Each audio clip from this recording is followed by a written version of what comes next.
안녕하세요. 7호엄마입니다. 오늘 우리가 읽을 부분은 챕터 10, 자기계발을 이끄는 유익한 길. 아마 사람들이 이렇게 생각할 거예요. 돈 벌기도 바빠 죽겠는데 자기계발이라니 이런 감상적인 얘기가 다 뭔가?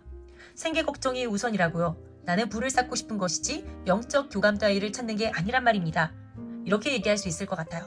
그렇지만 이 책에서 얘기하는 것은 단지 직업을 바꾸는 문제를 넘어 사실상 당신 자신을 변화시키는 일이 가장 먼저라고 얘기를 합니다. 로버트 기요사키가 30살에 백만장자가 되었다가 사업을 실패하고 난 후 부자아버지가 이렇게 얘기했대요. 돈과 성공은 사람을 거만한 바보로 만든다. 이제 빈곤과 겸손을 얻었으니 너는 다시 배우는 사람이 될 수 있겠구나. 세계적 규모의 사업을 구축했다가 잃은 경험에서 현실 세계의 교훈을 얻었고 그것은 결국 로버트 기요사키를 부자로 만들어 주었다고 합니다. 더욱 중요한 것은 그 배움 덕분에 자유를 얻었다고 합니다.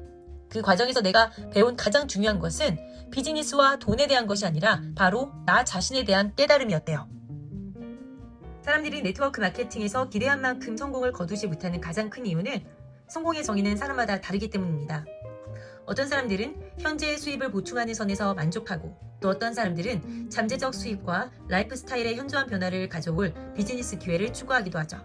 이렇듯 사람마다 목표는 다를지라도 네트워크 마케팅에 꾸준히 매진하는 사람들은 계속 발전하는 경우가 많습니다. 그렇지만 아마도 실패하는 유일한 길은 중간에 포기하기 때문이 아닐까요? 라고 얘기를 합니다. 여기서 중요한 것은 사업의 포기가 아니라 바로 자기 자신을 포기하는 것입니다. 그래서 단순히 당신이 몸담은 사업이나 직장을 바꾸는 것이 아니라 당신 자신을 변화시키는 것이 가장 중요하다고 얘기합니다. 우리는 누구나 내면에 승자나 패자의 모습을 품고 있다고 해요. 좀 더 쉽게 얘기를 하면 다이어트를 결심했을 때도 난 할 수 있어. 난 건강해질 거야. 이렇게 마음을 먹는 사람과 그래 난 식탐이 많아서 안 돼. 하루 한 끼를 어떻게 포기를 해? 하는 사람이 있다라는 거죠. 시작도 해보기 전에 포기하고 패자의 모습을 가지고 있습니다. 사실 우리에게는 모든 종류의 자질, 무엇으로든 변화할 수 있는 잠재성이 내재해 있습니다. 우리 내면의 두려움, 의심, 낮은 자존감이 이기도록 내버려둘 때 패자가 고개를 들고 세력을 키워갑니다. 비전을 표현하고 강력하며 설득력 있는 화법을 배우면 내면의 패자를 잠재우고 승자를 불러낼 수 있다고 합니다. 저는 지난 며칠 동안 이 부자 아빠의 21세기형 비즈니스 책을 매일매일 챕터 하나씩 읽으면서 정리하면서 제 내면에 있는 어떤 승자가 조금 더 목소리를 키우고 패자가 고개 드는 것을 잠재우도록 하고 있는 것을 많이 느끼고 있어요. 계속해서 강조합니다. 네트워크 마케팅은 내면의 두려움을 마주하고 극복하여 마침내 당신 안의 승자를 이끌어내는 기회를 제공한다고요. 네트워크 마케팅 회사에 참여해 당신만의 사업을 시작했다고 해서 패자를 완전히 정복했다는 의미는 아니라고 합니다. 진정한 자유를 구축하는 데는 몇 년의 시간이 필요하고 재정적 자유를 얻기까지는 사실상 진정한 자유를 얻었다고 말할 수는 없다고 합니다. 이렇게 일을 하다 보면 분명히 당신은 언젠가 시험대에 놓일 거라고 얘기를 해요. 친구들이 거봐 내가 뭘 했어. 가족들이 네트워크 마케팅이니 어쩌니 하는 걸 집어치우고 원래 직장에 더 집중하는 편이 낫지 않아? 이렇게 패자에게 삶을 맡기고 싶은 유혹이 느껴지는 순간이 분명히 온다고 합니다. 그렇지만 부디 그 유혹에 굴복하지 말기를 바라며 당신은 승리해야 한다고 로버트 기요사키는 강조합니다.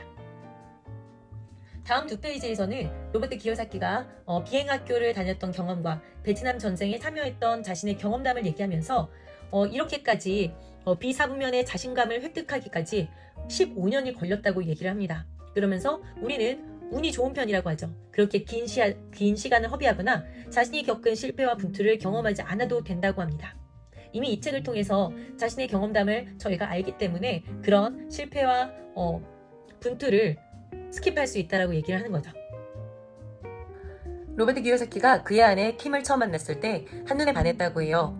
그래서 계속해서 데이트 신청을 했지만 그가 번번이 들은 대답은 거절이었습니다. 그렇지만 그는 포기하지 않고 인내심을 갖고 시도했습니다. 그러고 마침내 그녀의 입에서 좋아요라는 말을 들을 수 있었다고 합니다. 연애사를 얘기하고 싶은 것이 아니라 여기에 중요한 포인트가 담겨있기 때문에 그의 아내를 만났을 때를 얘기했습니다. 결국 그가 우리에게 강조하고 싶은 것은 비즈니스나 돈이 아니라 중요한 건 우리의 인생이라고 합니다. 돈을 벌고 경력을 쌓는 방식은 곧 운명을 개척하고 우리만의 유산을 쌓는 방식을 결정한다고 얘기하면서 결국 그의 인생을 바꾼 어떤 비즈니스 기술에 대해서 얘기하고자 합니다. 챕터 11에서는요, 어떤 사람을 만났을 때 이런 것들이 변화되는지에 대해서 얘기해 보도록 하겠습니다. 그럼 저는 내일 다시 만나요. 안녕.